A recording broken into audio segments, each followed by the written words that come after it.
The Art of Living 14. Patience. Bearing sorrows well. How do you respond when bad things happen to you? When you experience disappointment or setbacks? When you are hurt by something someone said or did? We must be on guard when experiencing sorrow, lest it take over, distract us, or even shut us down. While being sad over sufferings in life is natural, Jesus himself wept when his friend Lazarus died. See John 11, verses 1 through 35. We must be careful not to let sorrow consume us. When we notice ourselves falling into a melancholy sadness, we might be tempted to close in on ourselves and fail to be attentive to the people around us because we are so preoccupied with our own troubles. If we allow these negative emotions to gnaw at us, we might become sluggish in our responsibilities, not giving the best of ourselves at work or with our family. Some people simply are not pleasant to be around when they are sad. They become gloomy, lethargic, or grumpy. They might even let their frustrations out on others. St. Francis de Sales says that excessive sorrow also can have damaging effects on our spiritual life. It upsets the souls, arouses inordinate fears, creates a disgust for prayer, deprives the mind of prudence, resolution, judgment, and courage, and destroys its strength. In a word, it is like a severe winter which spoils all the beauty of the country and weakens all the animals. It takes away all sweetness from the soul and renders it disabled. De Sales goes on to say we must oppose vigorously any tendency to sadness, for by means of sorrow the enemy tries to make us wary of good works. This is why we need the virtue of patience. Living in a fallen world, we are regularly going to have various disappointments, sorrows, and sufferings. The way we face life's sorrows, however, is a question of moral character. Do we allow those sorrows to dominate our existence, or do we bear our sorrows in a praiseworthy manner, not allowing them to control us?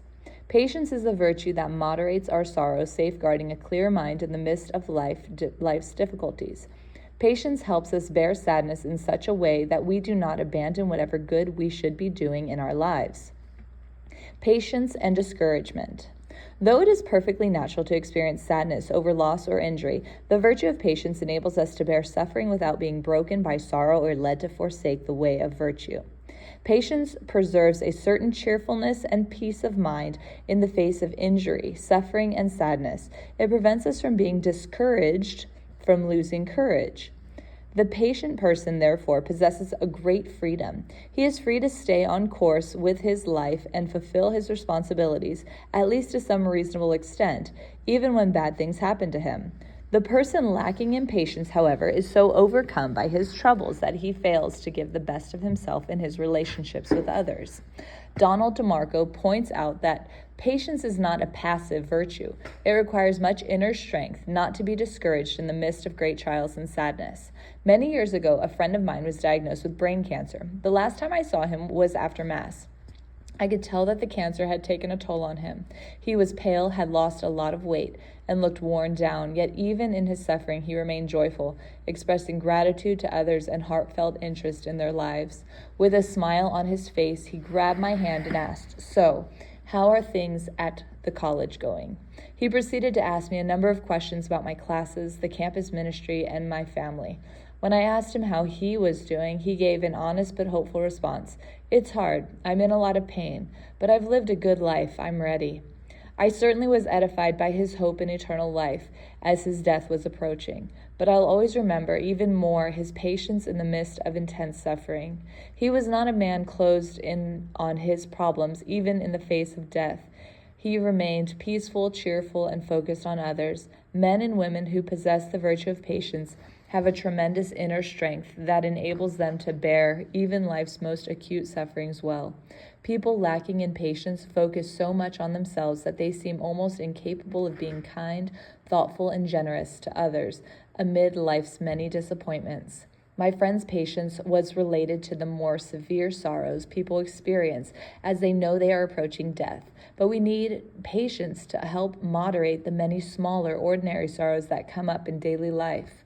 Though in modern use, the word patience is usually limited to the sorrow of waiting, the virtue of patience itself is about all kinds of sadness. Sorrow over a dating relationship that ended, sadness about not getting a job, disappointment over something not turning out well, regret over something you said. Life is full of times when things don't go the way we hope. So we need patience to help moderate those sorrows so they do not consume us. Patience moderates our sorrow so that we can continue to give the best of ourselves to the people in our lives and to our daily responsibilities. How well do you respond when you experience sadness, setbacks, and disappointments? Are you able to maintain a steadiness of mind that allows you to continue to be there for the people depending on you? Or do you become distracted, dejected, and closed in on yourself? Do you become like Eeyore in Winnie the Pooh, discouraged, hopeless, and wallowing in your miseries? Other people are counting on you not to collapse in your own sorrows, but to have the inner strength of patience to bear your trials well. When others hurt us. The main focus of patience, however, is sorrow over the way people treat us. In our fallen world, people are going to misunderstand us at times. We will be unappreciated, disrespected, and unloved. People will gossip about us, criticize us, and make fun of us, treat us unjustly, and be dishonest with us. There will be other times when our friends will let us down. They will fail to think ahead and follow through. Other people will intentionally work against us, lie to us, oppose us, and hurt us. Even loved ones will be a cause for sorrow. Our children will overwhelm us at times with their behaviors when they are young and with their poor choices when they are older. Our spouse will hurt us, and our marriage may be disappointing at times and go through seasons of darkness. Bearing these kinds of hardships inflicted upon us by other people, can be most challenging. We might experience sorrow over unfortunate circumstances, like unexpected traffic or getting sick. We may also feel sorrow over our own personal mistakes, like failing an exam or showing up late to an important meeting. But it's particularly painful when we experience sorrow from another person whose words or actions hurt us. The hardest of all to bear are attacks that come from good people. As St. Francis de Sales explains, it often happens that two good men, both with good intentions, because of conflicting ideas, stir up a great persecutions and attacks on one another. Since we esteem the opinions of good, virtuous men, especially those who are our friends, these sorrows can hurt us the most. In some, we can brood over the various hurts others inflict on us. They can preoccupy us and weigh us down so much that we are distracted from giving our attention to the people in our lives and what we need to be doing right now. Under the weight of life's many sorrows, we need the inner strength of patience not to be overcome by the sorrow that comes from these personal injuries.